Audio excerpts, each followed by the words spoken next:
Hey there, everybody. Thanks for joining me for another one-man review. I have got with me today the new complete collection from Fantagraphics of Web of Horror, a kind of EC wannabe, people in the 70s that were coming together and making a magazine, comic magazine, based on their love for the books that they grew up on. And you get a really, great body of artists. Probably leading the pack here is Bernie Wrightson. So the new young guns that grew up on EC and are coming in and wanting to really shake the game up again. One of the things that makes that real interesting for me as a reader looking back at the history of this stuff, having not really read it before, is when I read a lot of the EC stuff. You can go back and look at my reviews of those.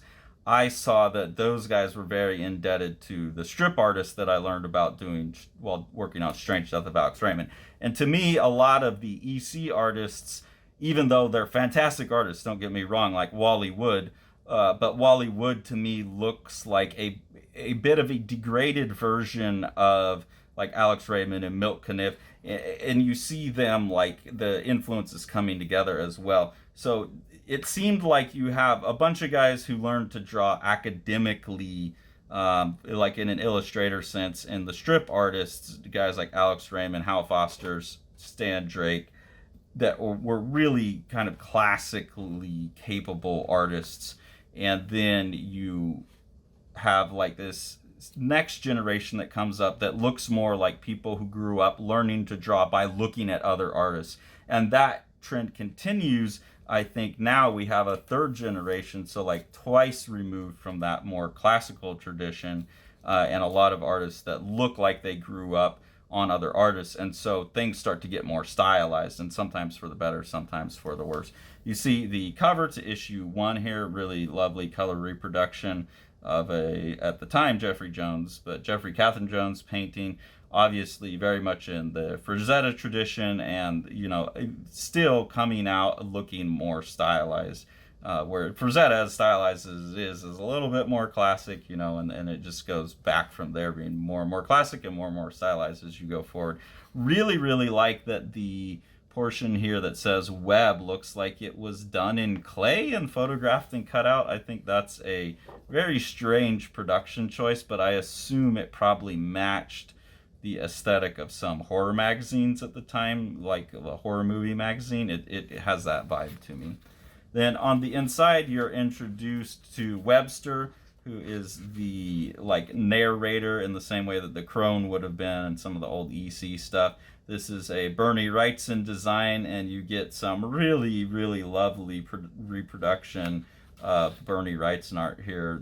It looks like they really had the original art. Some of these, that they had access to the original art because they're printing it here in the end papers. I will say that it's a bit disappointing because I could tell they have the original art, but it's not sharpened. It's very fuzzy looking.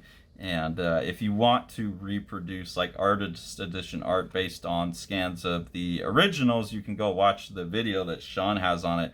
You should run sharpening on it. It looks crazy on screen, but it looks better in print. It gets rid of the fuzzy quality. So there's that. And then there are throughout like some issues, and they kind of sell themselves out here because they show that they have the original art, and you can compare it to the art in the book. Like you can compare this to the art in the book and see that it's a little clogged up in the production. Then there's a bunch of essay material here for the historians, some more like original art, artist edition type of stuff. Again, fuzzy, unsharpened, but otherwise like really nice to have. And then you get to Web of Horror #1, and it's basically facsimile editions. So that's really cool. From here, I'm just going to show, I'm not going to show every story in every issue. I'm going to give a peek at like all the artists that are in the book, because some issues have repeat artists. For the artists that I really like what they're doing, like Wrightson, I'm going to pull out some more pages. A lot of this is really an excuse to like get a bunch of Bernie Wrightson art out there. Really nice, I think. But there's some other cool stuff in here. You can see Wayne Howard. Wayne Howard is working with a lot of washes in here, and really nice reproduction on here for something that has ink wash all over it. The line works really nice, like the half tonings not hurting it at all in the reproduction here. So really nice look. But you can see what I'm talking about here in the characters, the way the faces are drawn. This is definitely someone who grew up learning to draw from comics, and you can see much more realistic here, much less realistic there. So a lot of these people, very, very good artists, but they have that like just little bit of less like talent or professionalism or whatever training than the generation before them. And it's interesting because eventually, I think, like with someone like Wrightson, that loops back around to then really nice styles. Like here, even with Sid Shores, you see that it's leaning into the cartooning aspect of things a little bit more like Dan DeCarlo looking or something, and the stylization creeps in, and you have like an almost Eisner-esque composition here with the Eisner-esque character there. So also, as people go, like when you're talking about Alex Raymond, he was a combination of illustrator influences. Now we have combinations of comic stylist influences, and it's just fun to track all of that. So really cool stuff here by Sid Shores. It looks like there was a lot of ink wash or pencil work being done on these.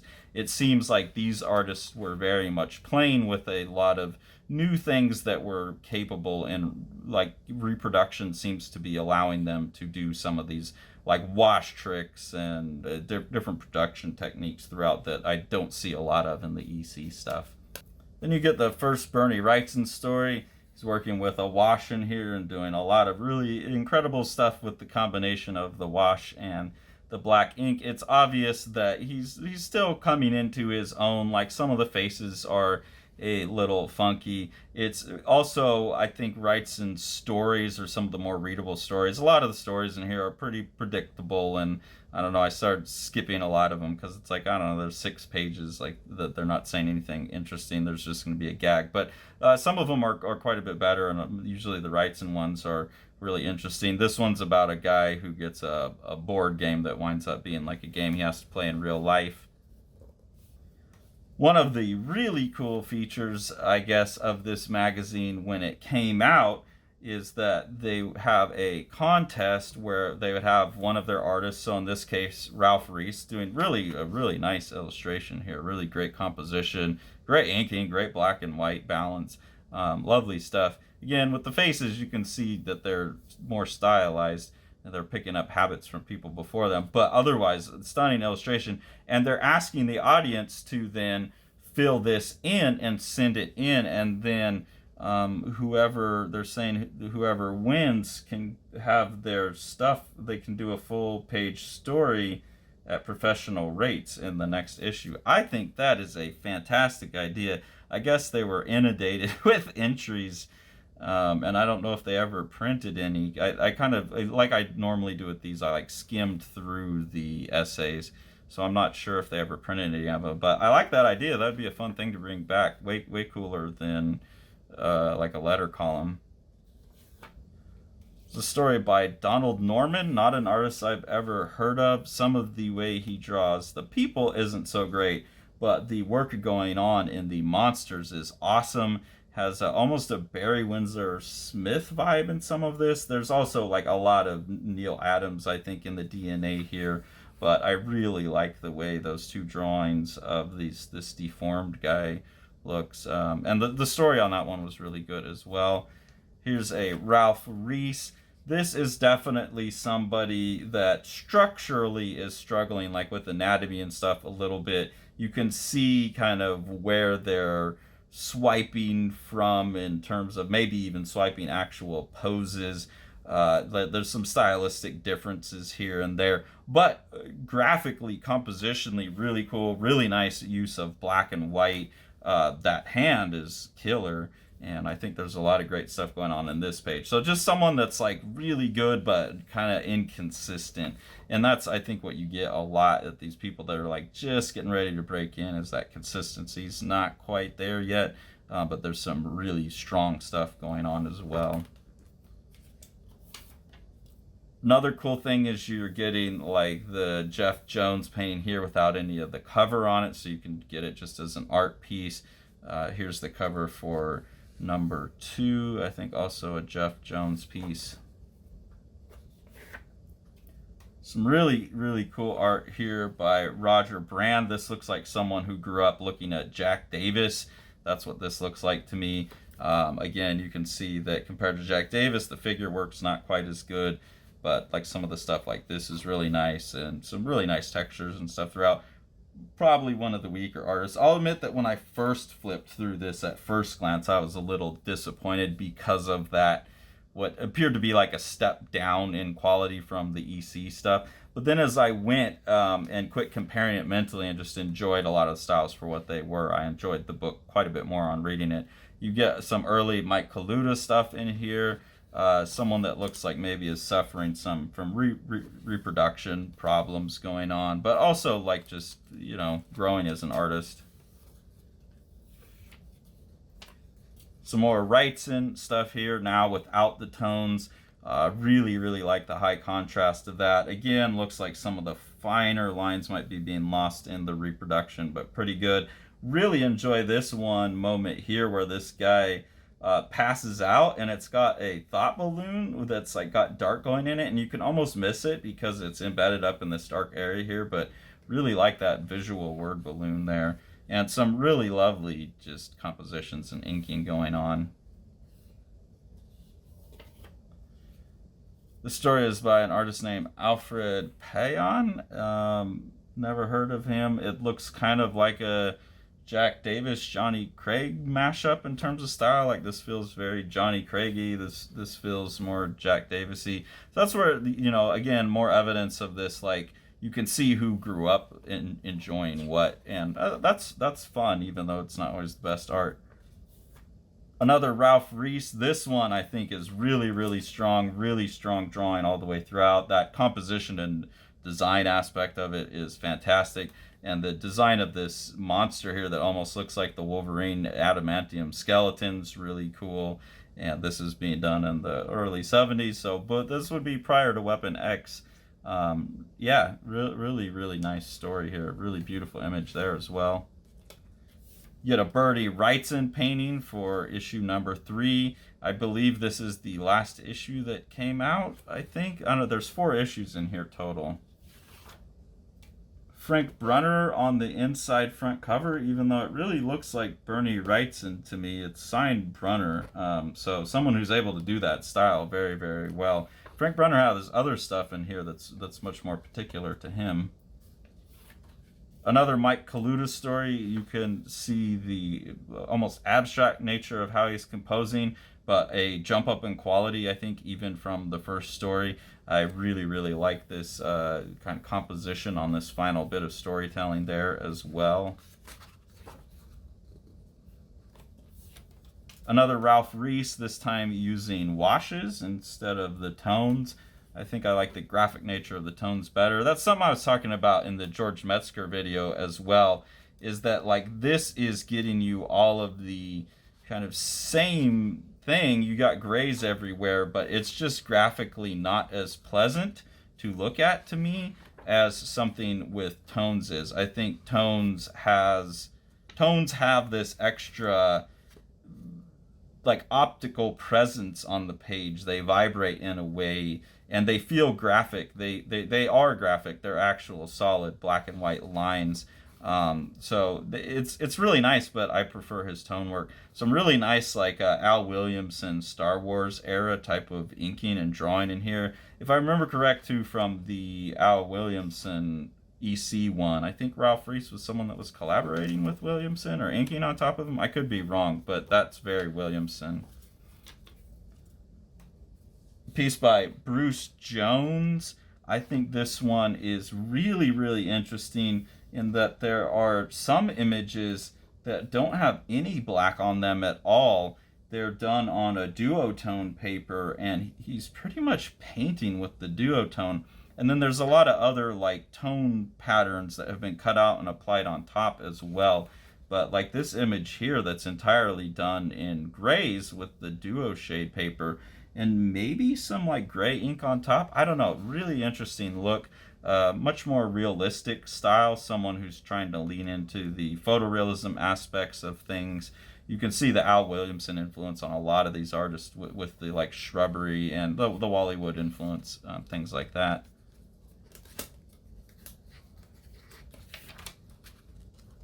stunning Wrightson composition here. Even if you don't like any of these other artists, if you like Wrightson, like there's just so much well reproduced Bernie Wrightson art in here, you've got to get it. Then you have the Web of Horror number 4, which has like a mock-up cover. So this is something that was lost and was only recently found, I guess. And then a lot of this was taken from auction, maybe? But that actually, they don't say that until the lost pages. I don't know, but this looks like it was either they were downgrading their publication quality to not have a color cover, or this just wasn't published and it's a compilation. Opens with some Mike Kaluta. Again, you can see a lot of growth as an artist really quick from Kaluta if you compare it to the other stuff. Another Wrightson story about a guy that's got 3 arms in the swamps. A lot of really lovely texture stuff going on down in here, like some dry brush stuff that's reproduced really well. This one's beautiful, really beautiful to look at.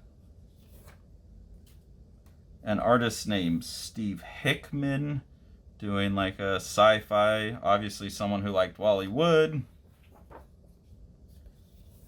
Then you get Frank Brunner doing his own thing. Frank Brunner's doing a lot of really interesting stuff where he's combining like these feathered dry brush effects with his inks, but then going back and coloring on his artwork with the pencil as well.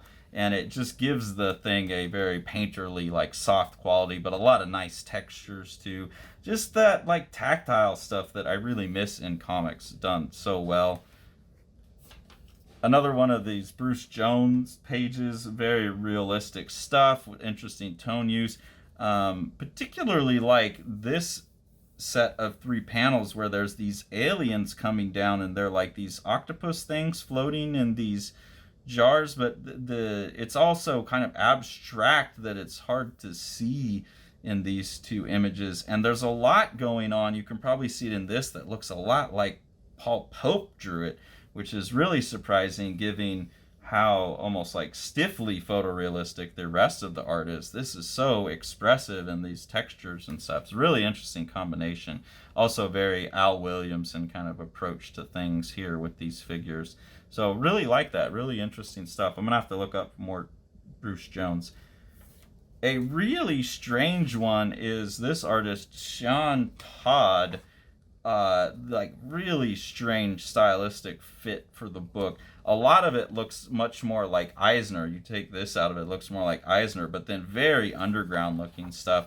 And you can see compositionally and texturally, the acting of the characters, there's a lot of Eisner in this, I think. But there's some other underground precedents I know I must be missing because I'm not up on those characters. Another really beautiful Frank Brunner piece here, relying much more on the dry brush textures. I feel like some of this stuff must have been very influential on Sam Keith. Everything about this picture here just screams Sam Keith to me. So that's interesting. Another artist like that I'll have to follow up on, like Bruce Jones. Bill Dubay, another really interesting artist that seems like someone who's kind of in that transition of styles, moving from one thing to another. This looks like someone who's coming out of like a Hal Foster approach to things, but then is looking at the higher level of photorealism that's going on in, something like Alex Raymond's Rip Kirby work or Stan Drake's work, but then taking the what's the word I want to use? The more careful delineation and description of form, the more accurate description of form. There's less abstraction in it. It's less calligraphic looking. It's more noodled over in particular. And this then I think sets up like a whole school of artists. Well, and I'm assuming that they would have been active, but you get like people in this version of that lineage makes me think of like Tim Lane is doing this really well now in his Fantagraphics stuff. Chris Weston did stuff like this, like on The Authority, and Grant Morrison's The Filth. The kind of a more cartoonified version of this is Dave Gibbons stuff. A lot of the early 2000 AD artists seem to kind of have this approach. So that's really cool. It seems out of place in like the EC lineage, but it looks really nice in this book. And really like this like very artsy fartsy cut in here as well. So there's still some experiment going on within what is a like kind of stiffer photorealist style. Then you have the lost pages. These are things that I guess were rumored about. They were in storage for 45 years and then were found in 2014. And we're very lucky. This is the first time anyone's seen them. So it includes a lost Bernie Wrightson story called The Monster Jar. And I got to give a shout out here because they said Frederic Manzano of Editions DC in Paris, France, did the restoration on Monster Jar. And you can tell that this was like really lovingly restored because it's got the problem of being something that was done with gray tones and black ink on the same paper. So you have to do some kind of half toning to it. But then that can make the line work less sharp, but I don't see any of that. So given a really difficult task here, and it looks awesome. Like if everything was reproduced this well, I would be so thrilled if we could reproduce all old things, but the resources just don't exist. Then some more Kaluta. You see a real evolution here. I think you can see a lot of the influence of Jeff Jones' work in here. Like this looks a lot like the IM stuff from Heavy Metal to me, but significantly improving as an artist.